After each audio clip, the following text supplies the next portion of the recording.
This is Charlie Parsons for the Stomping Ground, powered by Wow Hydrate and available on DAZN. The first one for my new platform, the Hitman, Mr. Ricky Hatton. We've had a couple nights out in Tenerife recently. It's good to be joined over Zoom on more normal talking points. How are you, sir? Yeah. You wouldn't have got you wouldn't got many people tuning in for that conversation, would you, mate? But I just got back. I've had a couple of trips away, to be honest with you. I just got back from Tenerife. I've been there again. But yeah, keeping busy. Just come back from the gym. Yeah, lots of good things happening at the minute for us. I mean, lads have got the lads that are training have got fights coming up shortly and that. So just before the summer. So all good, mate.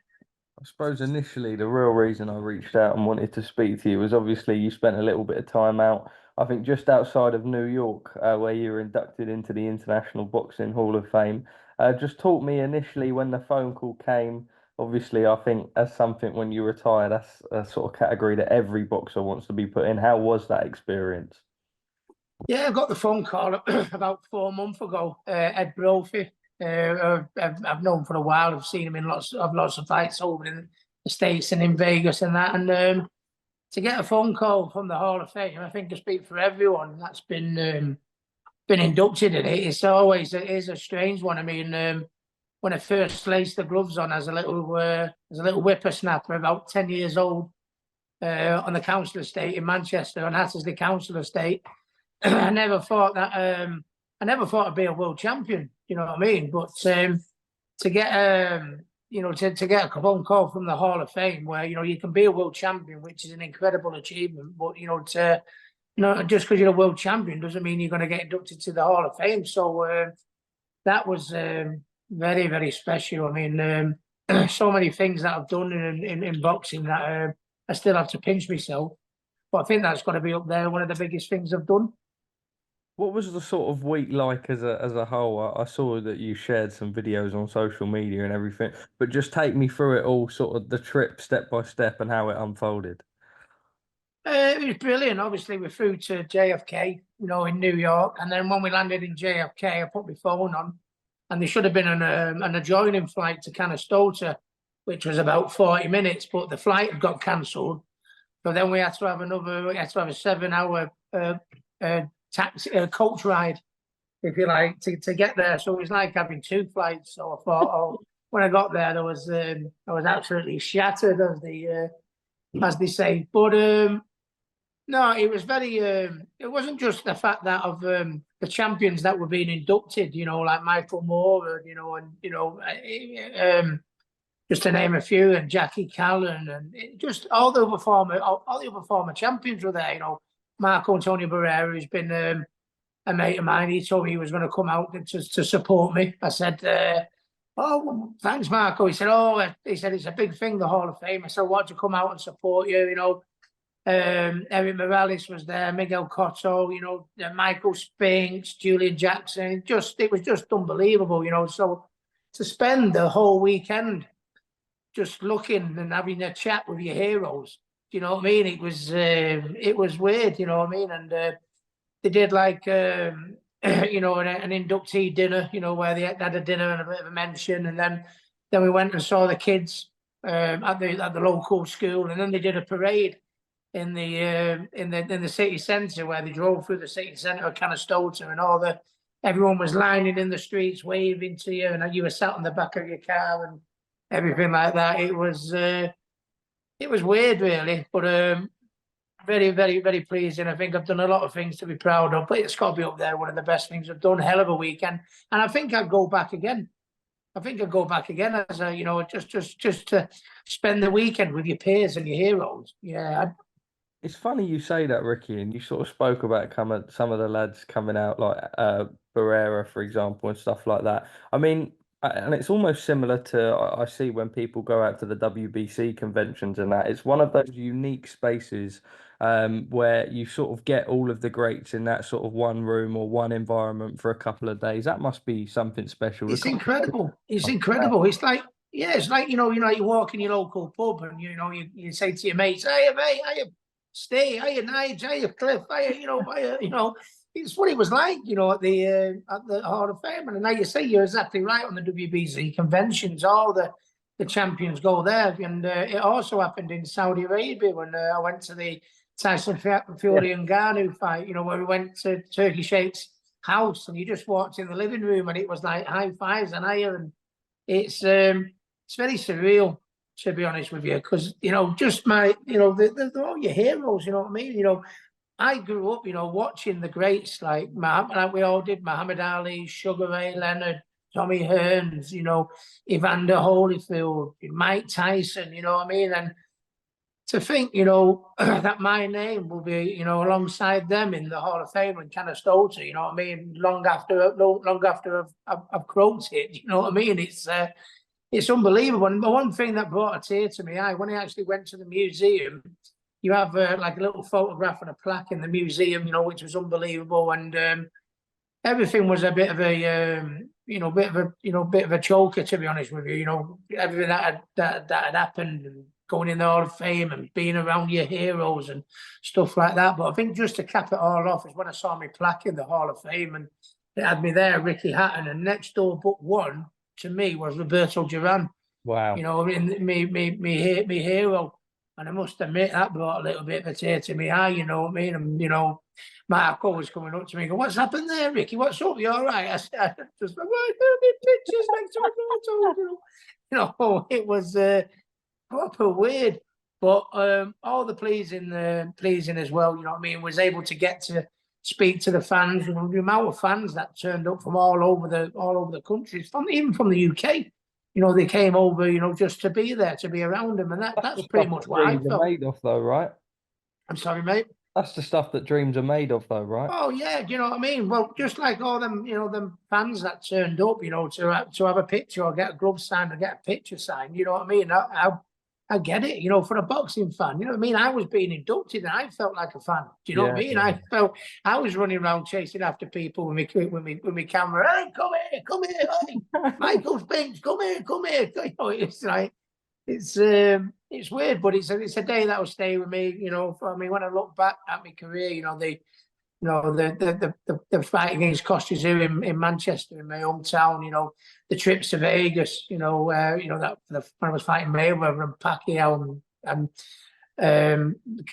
Castillo and things like that, and then boxing at the City of Manchester Stadium, you know what I mean? I thought all my achievements and boxes were ticked. But if you like, that was just another one. Just when I thought, that, you can put your feet up and, the awards coming your way are over, to get one from the Hall of Fame. I think, to be up there with the elite of your profession, whatever that may be, something else. Ricky, you had a fantastic career and one that sort of captivated and still does captivate sort of UK fans in a way that not many boxers do. We see it now with obviously Tyson Fury and Anthony Joshua, but you have to be at a certain level to have the support that you do. How often do you reflect on that and the career you've had? Do you look back often? I look back at everything I do. I always, I always feel very humbled about, I had to look at, when I look at my fights in Vegas, like 40,000 fans coming over, you know what I mean? City of Manchester Stadium, 55,000 was sold out before an opponent was even mentioned, you know what I mean? I always have to pinch myself at that, because when I think Frank's my hero, Frank Bruno and Nigel Benn, my heroes, still my heroes to this day. They'll always be my heroes. It doesn't matter what I did, they're always going to be my heroes. But when I think the most fans that went to Vegas to watch a British fighter was when Frank boxed Mike Tyson, and there was like 10,000. And when I think of and they're my hero, he's my hero, you know what I mean? And when I think, 40,000 for Mayweather fight, 25,000 for Pacquiao, 15,000 for Castillo, 15,000 for Malignaggi, it's just it's numbers that, I mean, how can that not be your greatest achievement? I mean, my greatest win was Costa, and I was able to fight two of the greatest of all time in Mayweather and Manny Pacquiao. But I think the proudest thing I took into retirement was my fan base. I don't think anyone had a fan base anything like me. And when I go to Canastota and they invite me up on the stage and stuff and stuff like that, as soon as I walked in the hotel in Canastota, all he heard, first thing he heard was, "There's only one Ricky Hatton." You know what I mean? And you've been retired, God knows how many years, but they're still singing that crap song, So Oh, never change, mate. Right, a couple on the world of boxing as a whole. We're expecting tomorrow to see Anthony Joshua versus Daniel Dubois announced. What do you make of the fight? Seems like a formidable opponent given Daniel's last couple of wins. We know he's the IBF interim. Oleksandr Usyk and Tyson Fury will have a rematch. Do you like the Dubois fight? Sells out Wembley. I do think it's the way, styles make fights, and that's the right gunshot type of fight, isn't it? My right punch out, and Daniel's had his few stumbling blocks along the way. He had the bit of bad luck in the Usyk fight. People will look at that different way or however they want to look at it, but his last few performances have been exceptional. And I think the Tyson Fury AJ is the one we've wanted for the last 10 years, and it's not really come off. But the rematch with Tyson and Usyk is happening.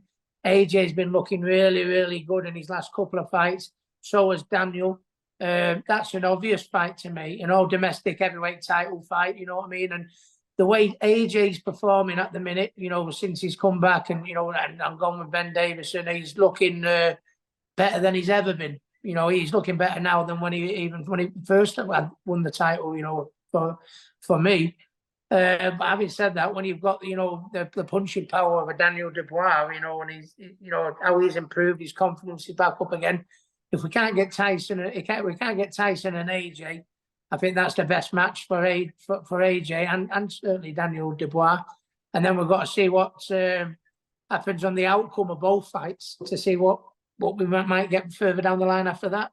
Nice to have a Riyadh season card in the UK. Obviously, we know that they've got one in LA in August as well, but showing that they're willing to put these big shows on across the world, not just Saudi Arabia. And it will be a Yeah, sellout at Wembley Stadium. It's always good when we see the stadium fights. yeah, that's what worried me. Not worried me because that sounds. I as me as a boxing fan, never mind a former boxer.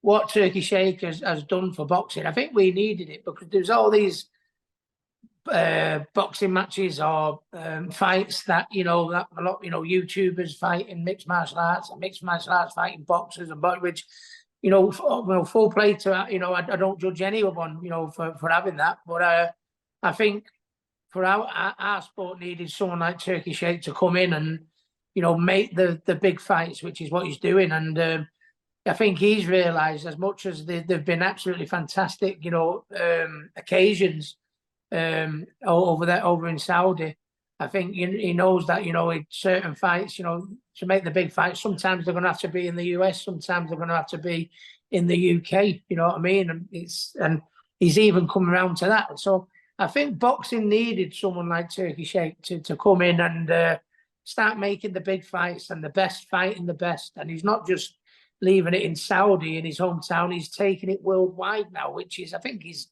brilliant for our sport, because I know a lot of the old school type people, which I'll always be old school, when you see this fella fighting that fella and this fella fighting him and him fighting him and him fighting him. I think them type of fights can exist as long as the best fights in boxing are being made. And we went for a short period where all these fights that I don't necessarily agree with were happening. The big fights in boxing weren't happening, but until Turkey Sheikh come in. So I think it's the best thing that could have happened to our sport. Absolute hats off to him. I mean, who'd have thought you'd ever see Frank Warren and Eddie Hearn on the top table working What do together? you You know make what I of it mean? all, Ricky? And that's what Turkey Sheikh's done. It's been brilliant for our sport. Listen, I'm going to make the best fights. I want to put my money where my mouth is, but you've got to work together, you lot. And that's what it seems that's happening.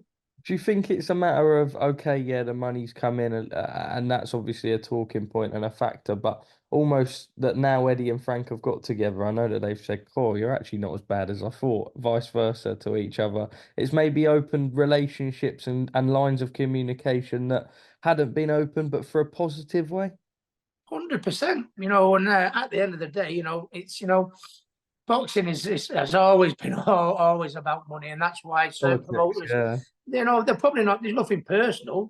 Everyone just wants the lion's share or wants the best deal and stuff, and stuff like that. But I just, at the end of the day, I think as long as it's an open book, what Turkey Sheikh is doing, as long as the fight's in the right, is stays in the right place, as long as the boxers are all happy with the money, as long as each of the promoters are happy with their share, as long as the TV companies are all happy who's screening it, you know what I mean? At the end of the day, if everyone's happy, then that's the way it's going to be. And I think that what Turkey Sheikh has done has made it that way. It seems like, there's no.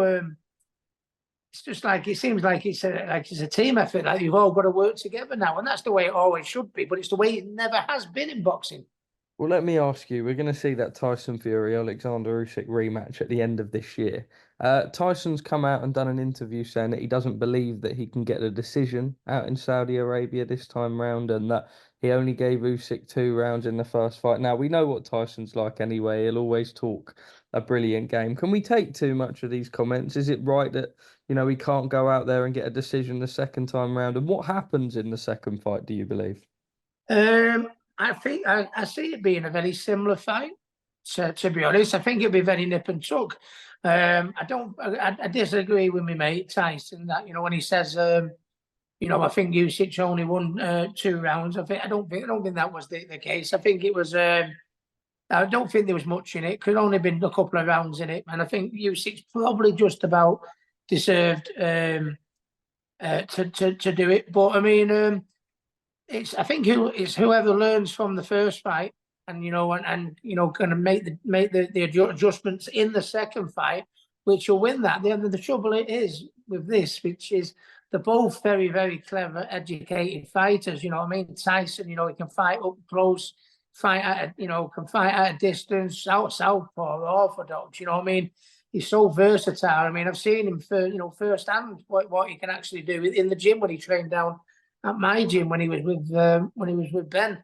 He's an absolute boxing genius, to be honest with you. But the only trouble with that is so is Oleksandr Usyk. Olympic gold medalist, undisputed cruiserweight champion, undisputed heavyweight champion. It really is, and it's who can learn the most from the first defeat, from the first fight, and take it into the second fight. And if you're asking me, who do I think that could be?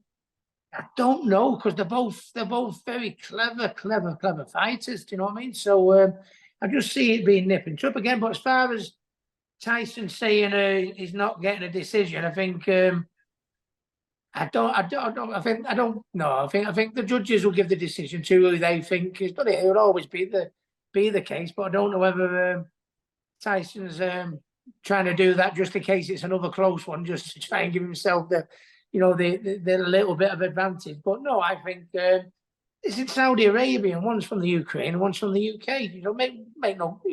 I don't think the judges will give a shit, to be honest with you. I think the best man will win. And sometimes judges will see it differently. We all see it differently. We all have our different views on fighting. But I think Tyson's not going to win. Tyson's well capable of winning the rematch. Ricky, it's easy for me to sit here on my armchair and be X, Y, and Z, but would you almost sort of feel that Tyson at times needed to box and goes into the rematch, maybe boxing a little bit more like the bigger man? 100%. I hope that they sort the corner out. You know what I mean? It seemed like spaghetti junction, organised chaos, and I think people have all their own different views in boxing. But I think if you speak to most people that know boxing, or most trainers or anything, they'll say, listen, there's got to be one speaker in the corner. You can't have it coming from here. You can't have it coming from here. Can't be coming from here. There's got to be one speaker. So I hope they get the corner out, because that wouldn't have done Tyson's head any good. What was that? What was that? Oh, what did you say there? What was that? What I mean? It's that's the simple part of it. It's going to be a tough enough fight. So you want that corner working professionally, a bit more professionally next time. But no, I think Tyson box off the back foot, but give ground rather than run. You know what I mean? I think Usyk was bullying him all around the ring. I think Tyson, instead of running away, he's back and try and hit him hard and try and walk him onto a few more shots. When he did do that and he landed that uppercut, he hurt Usyk, and of course he would, because he's the bigger man. I think you just got to give ground, but hold his feet a little bit more and give him a little bit more stiffer stuff down the pipe as he's coming on. But I mean, because Usyk was marching forward and Tyson was going back, and because he was moving back so quick, Usyk was taking his leverages away. He couldn't get no power in the punches, but his feet were never planted long enough. What I would do is, if he wants to switch, he's back, and hits him hard as he comes in. I know as a pressure fighter, what I mean? If my opponents ran and ran and ran and ran and ran and ran, I think eventually I'm going to get you. You keep doing that, eventually I'm going to get you. But when you've got the likes of Louis Collazo and Floyd Mayweather, who eased back, held the distance, and rammed it right down the pipe, down my throat, that's when, as a pressure fighter, that's when I found it most difficult. There's nothing worse when you're marching, when you're marching someone down and they're drilling you down the pipe every 5 seconds. When you run away, I can deal with that a little bit. And I think if Tyson takes that into the second fight where he holds his ground, listen, I'm the bigger man. You'd have thought Usyk was the bigger man in that fight, the way Tyson boxed it. I think if he tweaks that a little bit in the rematch, I think he'll stand a lot better chance, mate. Right, Ricky, finally from me. I know you're pressed for time. The whole Ryan Garcia situation going on at the minute seems a little bit sad from the outside. What are your thoughts? I think maybe someone needs to get him off social media just for a short time. I think, I enjoy social media. There's so many good things about social media where you can tell people what you're up to, tell, what you got going on and stuff like that.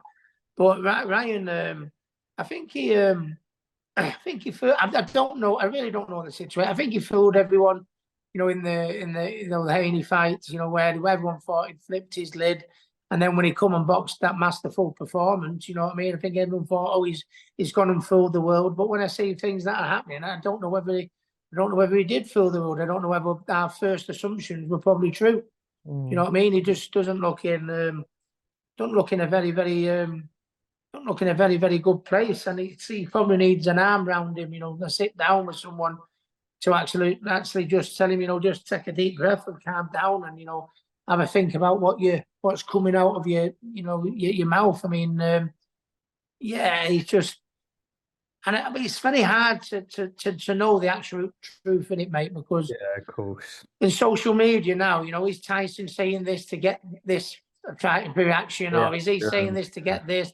You don't know what to believe, but I mean, he's a fantastic fighter. He's a wonderful talent, and that, and having troubles, with mental health, myself over the last few years, and that I hope it's all social media talk, which is what I suppose we're going to get used to today, because I mean, you won't want anything, you want anything to say anything bad to happen to him or anything that's going on in his mind. It's just the answer is I really don't know at the minute what the actual truth is at the minute, but I just hope. It's all about having good people around you and a good team. It's all helping through it if he is going through a bad time. Well, Ricky, you're a top man. Lovely catching up. Hopefully join you for a beer soon. England tonight in the Euros. What we thinking? We've got to win the group, surely. Listen, I think we've got to. I don't know what it is. I don't know whether it's what the advice that the players are getting. I think this is the best team and most talented team I think we've had for a number of years, but they just one doesn't know what the next one's doing. You know what I mean? That's what it seems to me. I think the Germans are looking good, and you're going to have Italy and Spain and stuff like that. But with the team that we've got, there's no one we should fear. We've got a good a chance this time of doing it than any time. But we couldn't be in a better group. Serbia, Slovakia, and Denmark. No disrespect intended.